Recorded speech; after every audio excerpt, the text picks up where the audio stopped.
You really think I'm that guy? You're a man, aren't you? And you're a white man. Ouch.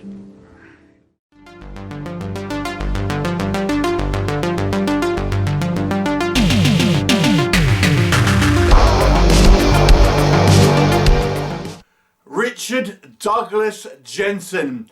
He is the man behind Monster Grizzly. Jensen stars, produces, writes and directs this movie. So, Monster Grizzly, this is a very low budget creature feature, obviously about a bear attack. It was filmed in Minnesota, and I assume that's where it's taking place as well. It's February, it's very cold, it's snowy, and there is seemingly a rash of bear attacks. Now, at this time of year, bears should be hibernating, so there should not be any kind of bears around, but alas, there is a bear, and it seems to be particularly kind of large, and for some reason attacking humans, not even eating them, seemingly just killing them and moving on. Now, what's up with that? And it's left to the local kind of sheriff's department, along with a couple of other people, to try and figure out why this bear is doing what it's doing, and figure out a way to kind of stop it. What will happen? You'll have to watch the movie to find out. So Cocaine Bear, this is not. This is, I say, a extremely low budget movie, so do bear that in mind. Now, let's discuss what I think works in this film. I'm always a little nervous when there's obviously one person behind a movie so kind of prominently, and there are aspects which I'm going to come on to where I feel that kind of aspect lets this movie down. But what can I say in the plus column? What works in this film's favour? Now, a few things I would suggest. Number one, I've got to say I was quite impressed with the camera work here. The actual kind of, I mean, there are a couple of technical issues which I'll come on to. But the actual framing, the photography, and a lot of the kind of the technical elements here were proficiently done. And I actually would go as far to say the way this movie was filmed actually portrays this movie to look, I think, as a higher production than it actually is, because it's just kind of like, you know, the way the movie is framed, different kind of like, you know, wide shots, kind of close-ups, things like this, different kind of like establishing shots and things like that. It's put together relatively kind of well shot, I have to say.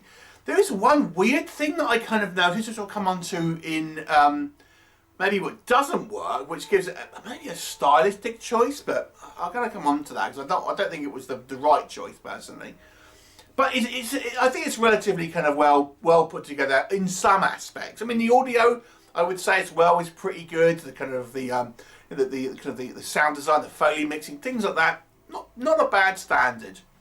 The story, I think, is okay. You know, it's relatively kind of a simple animal on the loose story. We've seen it a lot of times before, but I think the idea here that this kind of creature is, you know, acting not typically, is it, you know, obviously makes giving it a level of intrigue, and it tries to incorporate an ecological message in there as well. I don't think it beats you over the head with it necessarily, but they do fold in some kind of like you know, ecological kind of messages as well. And I have to say, the other thing I suggest that I like is the kind of the pace of this movie is very slow, but I think it works in the way that this movie is portrayed as a kind of like police procedural kind of movie. Now, we've seen plenty of TV shows that are kind of you know, that are kind of procedural cop shows and things like that, and this movie feels very much like one of those, except we have, you know, an animal attack on the loose, a kind of rogue animal. And it very much focuses on the police and their investigation, and kind of gathering the reasons and ideas about why it's doing this, and kind of getting kind of closer to try and facing this thing, along with a variety of different kind of attacks and things like that. So I thought it was an interesting kind of you know, pacing. And I think the movie actually benefits to a point, I think, of having this more methodical kind of pace, because it kind of goes hand in hand with that, you know, looking at the evidence and kind of like working things out like you know, a procedural kind of does. So that I quite liked. And there's one or two kind of set design elements here that I enjoyed. Again, for the kind of the low budget, the fact that this obviously takes place in this kind of snowy environment, and then we have the kind of the people caked in snow and stuff like that. When we have bodies, I think they're kind of set out like pretty, like they've been there for a while, covered in snow. So there's some reasonable kind of like set, locations and shooting, kind of set design, things like that. So there you go. So let's talk about what I think does not work in this movie's favour. Let me discuss the technical elements first. Now,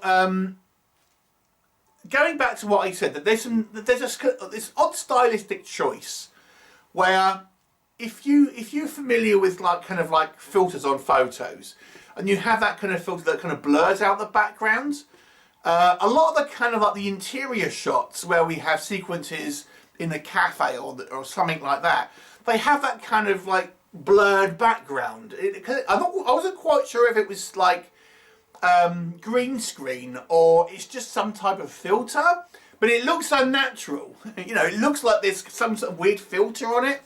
Now, again, it gives it maybe a stylistic choice, you could argue, but it's not consistent through the whole film, and it just makes those sequences seem not real. Like I said, I couldn't tell whether it was actually kind of a green screen. I mean, it's nothing fantastic. It's like a cafe, or it's like the police station, or something like that.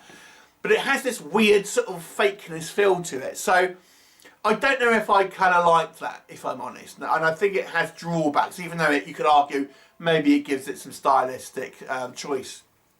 There is that. The biggest technical element for me, what I feel, was some of the editing here.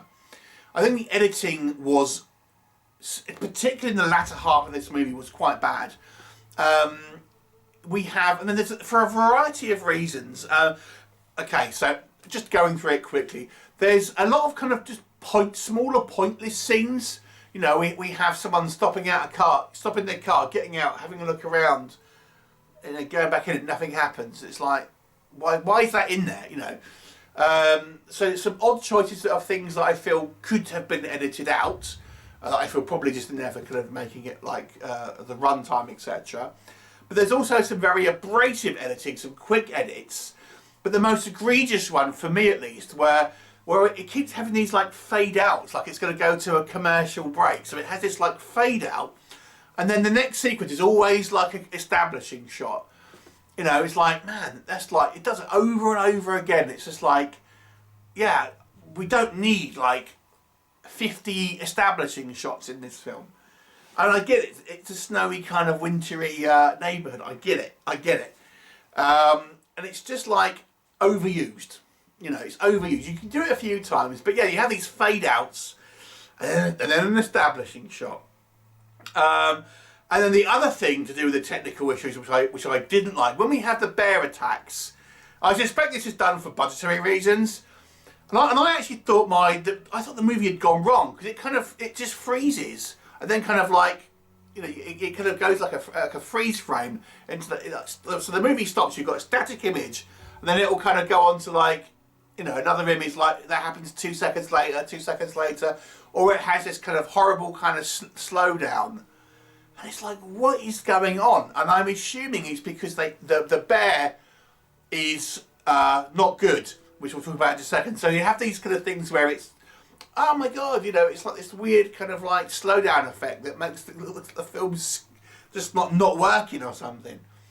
And then let's talk about the bear. Now the bear is on screen precious little, and in a way I would say it was a wise choice. Because when we do see our bear, there's a couple of shots I think that are probably stock footage, but we have a CGI bear that is, I mean, again, this is a low budget film. I had to be, I'm somewhat forgiving about this, but I have to say, because otherwise it will get brought up.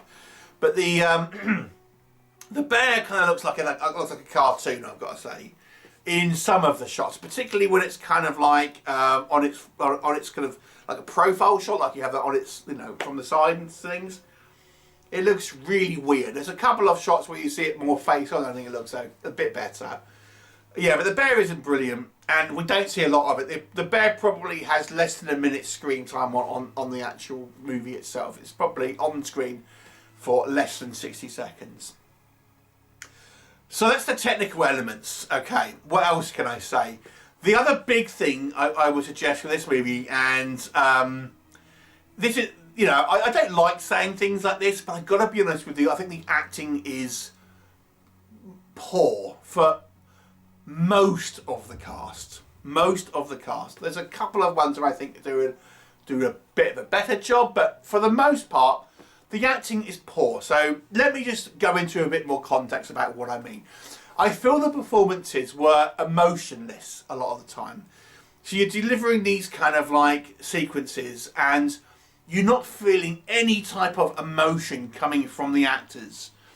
So the line delivery feels like they're reading lines, and it's a cold kind of like, look, just projection with no kind of emoting in it, no kind of inflections on the kind of like the, just the way these kind of words are being sort of said and stuff. So it really feels, for a lot of the actors here, a very wooden performance. And it's not helped by some bad dialogue.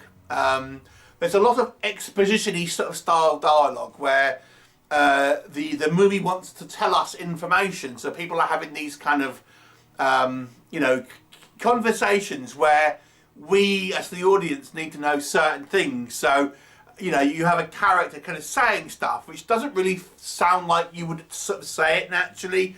So you have these, unfortunately, actors who maybe aren't the best, doing this dialogue which sounds clunky and unnatural at times. So the acting, I think, is sadly a little bit below par. So there's that. The pacing, you know, I didn't mind the pacing, I have to say, but you do feel they're kind of treading water a little bit. There's not loads of plot here. So yeah, it kind of feels like there's not a huge amount kind of going on, unfortunately.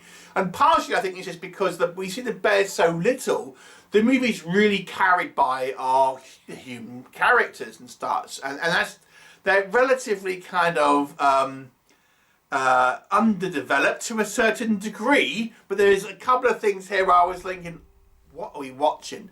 Now, around the hour mark, I have to be honest, I witnessed one of the cringiest scenes I've ever seen whilst doing this channel. So we have our main character, played by the director, writer, producer, who is, from by the looks of it, I would say in his mid-60s, right?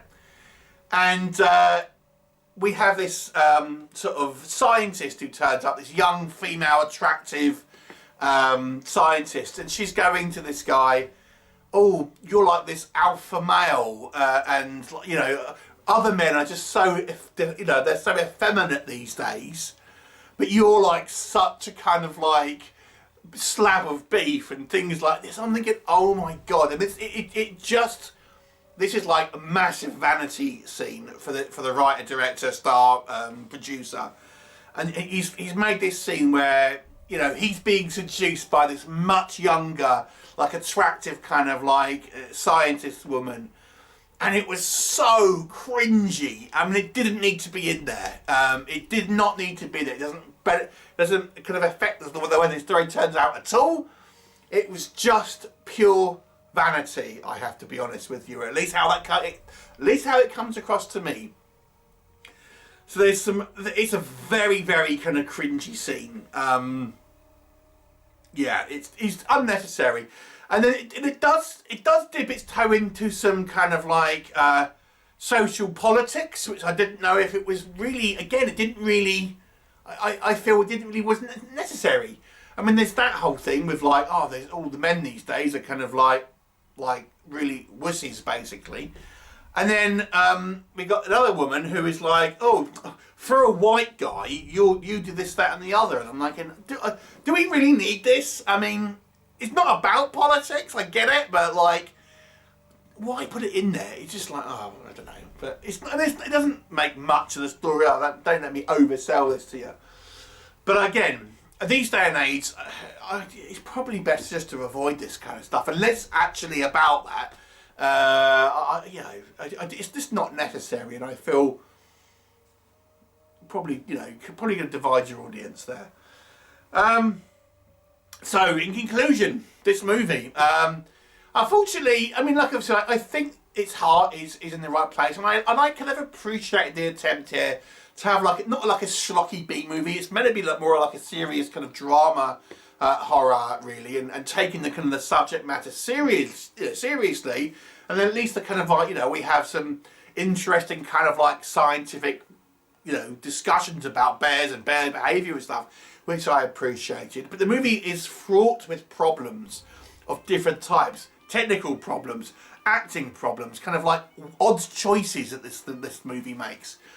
So, and when it comes down to it, not a lot actually happens. Look, we don't see much of the bear. There's no real kills on screen or anything like that, so it's barely a horror. It's more of a kind of a thriller to a certain degree. And is it that thrilling? Well, so, I had to call it like I see it. I gotta say, this movie is a 3 out of 10 for me. But I do feel there is some kind of genuine ambition and kind of like they wanted to make a decent product here. I can see that there's effort that has been made here. I just think it's not like one that's been just kind of like put together. They don't care. I feel the effort has been made. It just was. Maybe again, like I said, it's one of these movies where you need to have someone pushing back on the one guy who is in charge of everything and letting his impulses kind of like dictate how this movie goes for him, but not thinking about the kind of like the wider audience and how it would kind of play to them. And I see it all the time in kind of low budget movies. So anyway, again, 3 out of 10 for me. Have you seen it? What did you think of it? Please do let me know, and I shall look forward to seeing you next time.